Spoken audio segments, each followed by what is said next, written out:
இன்னைக்கு நிறைய பேர் கேட்கக்கூடிய ஒரு முக்கியமான கேள்வி என்ன தெரியுமா?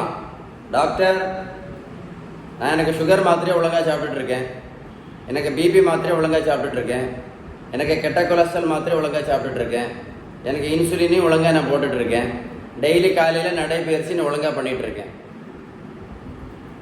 இதெல்லாம் பண்ண பிறகு கூட, இதெல்லாம் நான் ஒழுங்காக பண்ண பிறகு கூட திடீர்னு பார்த்தீங்கன்னா ஒரு நாள் நெஞ்சு வலி, ஹார்ட் அட்டாக் அப்படின்னு சொன்னாங்க. கொண்டு ஐசியூவில் கொண்டு படுக்க வச்சுருந்தாங்க. ஐசியூலேருந்து எப்படியோ கஷ்டப்பட்டு எடுத்து, மூச்சு விட கஷ்டப்பட்டு எடுத்து, எப்படி எல்லாமே தப்பி வெளியில் வந்துட்டேன் டாக்டர் அப்படின்னு சொன்னாங்க. ஒழுங்காக மாத்திரை போட்டேன், ஒழுங்காக இன்சுலினை போட்டேன், ஒழுங்காக நடைபயிற்சி பண்ணேன். இதெல்லாம் பண்ண பிறகு கூட திடீர்னு ஹார்ட் அட்டாக் வந்துச்சு. இதுக்கான தெளிவான விளக்கம் நான் இப்போ உங்களுக்கு சொல்லித்தர போகிறேன். நல்லா கேட்டுடுங்க. இதுக்கான தெளிவான விளக்கம் சொல்லித்தர போகிறேன். மைண்ட்லேயே வச்சுக்கிடுங்க. இந்த படம் ஞாபகம் வச்சுடுங்க. ஓகேவா? ஸோ இதுதான் நம்ம இருதயத்துக்கு போகக்கூடிய இரத்த குழாய். இதான் நம்ம இருதயத்துக்கு போகக்கூடிய இரத்த குழாய்னு சும்மா உதாரணத்துக்கு வச்சுக்கிடுங்க. சரியா? இந்த மாதிரி இங்கே உள் பக்கம் பிளாக் ஆகுது, அப்படி தானே? ஃபுல்லாக பிளாக் ஆச்சு. பிளாக் ஆனால் என்ன வருது? இருதய மாரடைப்பு வருது, அப்படி தானே? கரெக்டு தானே? இது புரிஞ்சுக்கிடுங்க. சரி தானே? அப்போ இந்த பிளாக்குக்கு பேர் என்ன அப்படின்னா, மெடிக்கல் வேர்டு வந்து அத்தீரோஸ்க்ளீரோசிஸ். ஒரு கூட சொல்கிறேன், அத்தீரோஸ்க்ளீரோசிஸ். இந்த பிளாக் வருது இல்லை, இதுக்கு மெடிக்கல் வேர்டு வந்து அத்தீரோஸ்க்ளீரோசிஸ். இந்த பிளாக் வர்றதுக்கு முக்கியமான காரணம் என்ன அப்படின்னா, இன்சுலின் ரெசிஸ்டன்ஸ். நல்லா வச்சு எழுதி வச்சுக்கிடுங்க பேப்பரில். இது யாரும் சொல்லி தர மாட்டாங்க. இன்சுலின் ரெசிஸ்டன்ஸ் தான் அந்த இரத்த குழாய்க்கு உள் பக்கத்துக்கு வரக்கூடிய பிளாக். ஸோ இன்சுலின் ரெசிஸ்டன்ஸ்னா, இன்சுலின் ரெசிஸ்டன்ஸ்னு அர்த்தம் என்ன தெரியுமா? இன்சுலின் ரெசிஸ்டன்ஸ் அர்த்தம் என்னன்னா, நீங்கள் வந்து ஃபாஸ்டிங் இன்சுலின் அப்படின்னு ஒரு பிளட் டெஸ்ட் பண்ணி பார்த்தீங்கன்னா உங்கள் இன்சுலின் ரொம்ப ஜாஸ்தியாக இருக்கும், ஹையாக இருக்கும். அதனால தான் என்னோட எல்லா பேஷண்ட்ஸையும் நீங்கள் மாத்திரை போட்டாலும் சரி, என்ன பண்ணியிருந்தாலும் சரி, ஃபாஸ்டிங் இன்சுலினை கண்டிப்பாக நான் பண்ணி பார்க்க சொல்லுவேன். இந்த இன்சுலின் ரெசிஸ்டன்ஸுக்கு இருக்கும்போது எப்படி டெஸ்ட் பண்ணணும்? ஃபாஸ்டிங் இன்சுலின் ரொம்ப ஹையாக இருக்கும். பேப்பரில் எழுதி வச்சுக்கிடுங்க. இதை மைண்டில் அப்படியே ஏற்றிக்கிடுங்க. ஸோ இந்த இன்சுலின் ரெசிஸ்டன்ஸை நம்ம சரி பண்ணணும் அப்படின்னா ஒரு வழி தான் இருக்குது. 2 வழியும் கிடையாது, 3 வழியும் கிடையாது, 4 வழிச்சாலையும் கிடையாது. ஒரு வழி தான். என்னதுன்னு தெரியுமா உங்களுக்கு? அதுதான் நான் அடிக்கடி சொல்லுவேன் இல்லை, பேலன்ஸ்டு டயட். நம்ம வீட்டில் சாப்பிட்ற உணவுள்ள விகிதம்னு என்ன?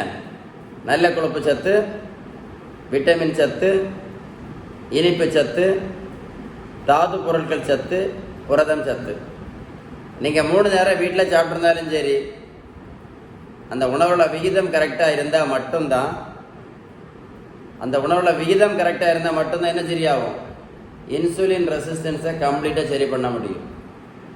இப்போ நீங்கள் இந்த வீடியோ இன்றைக்கி ஒரு கூட போட்டு கேளுங்க. நான் கேட்ட கேள்வி, நான் சொன்ன விளக்கம் உங்களுக்கு கரெக்டாக புரியும். ஸோ இந்த இன்சுலினை சரி பண்ணாமல் இருக்கிற வரைக்கும் ஃபஸ்ட் அட்டாக் மட்டும் இல்லை, செகண்ட் அட்டாக்கும் வரும். செகண்ட் அட்டாக் மட்டும் இல்லை, நீங்கள் பைபாஸ் பண்ணால் கூட அடுத்த அட்டாக் வரும். நிறைய பேஷண்ட்ஸ் நீங்கள் பார்த்தீங்கன்னா செகண்ட் அட்டாக்கில் மோஸ்ட்லி அவங்களுக்கு உயிருக்கு ரொம்ப ஆபத்தான சிச்சுவேஷனில் நீங்கள் பார்த்துருப்பீங்க. ஃபஸ்ட் அட்டாக்கே ரொம்ப ஆபத்து தான். பெரிய இரத்த குழாய்க்கு உள்பக்கம் பிளாக் ஆச்சுன்னு வைங்களேன், சின்ன சின்ன